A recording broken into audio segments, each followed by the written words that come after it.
नमस्ते दोस्तों, मैं हूँ मीनल और हम सुन रहे हैं महाभारत की कहानियाँ। आज हम सुनेंगे धृतराष्ट्र, विदुर और पांडु के विवाह की कहानी। भीष्म की देखरेख में धृतराष्ट्र, पांडु और विदुर अपनी शिक्षा ग्रहण करने लगे थे। तीनों नीति शास्त्र, इतिहास, पुराण, गज शिक्षा और विद्या के अन्य प्रकारों में पारंगत हो गए। पांडु बहुत अच्छे धनुर्धर थे। धृतराष्ट्र उनमें सबसे बलवान थे और विदुर धर्मपारायण और नीतिपारायण में कुशल थे।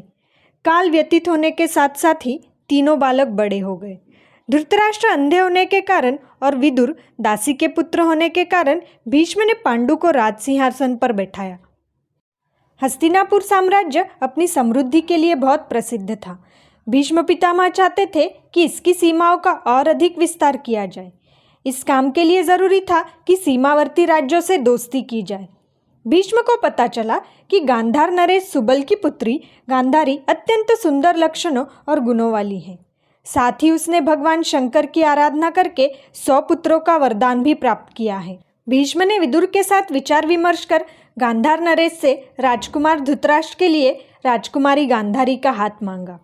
हस्तिनापुर से प्रस्ताव आना एक गर्व की बात थी, परंतु धृतराष्ट्र के अंधेपन के कारण गांधार नरेश इसे स्वीकार करने से हिचकिचा रहे थे। तभी गांधारी ने साहस करके अपने पिता से कहा, पिताश्री, जहाँ तक उनके अंधेपन की बात है तो मैं आज से इस संसार को नहीं देखूंगी। यह कहकर गांधारी ने अपनी आंखों पर एक रेशमी पट्टी बांध ली।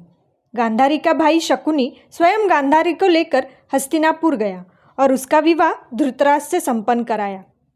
धृतराष्ट्र का विवाह गांधारी के साथ हो जाने के बाद हस्तिनापुर नरेश पांडु के लिए भीष्म ने राजा कुंतीभोज की पुत्री कुंती और भद्रदेश के राजा शल्य की बहन माद्री का हाथ मांगा।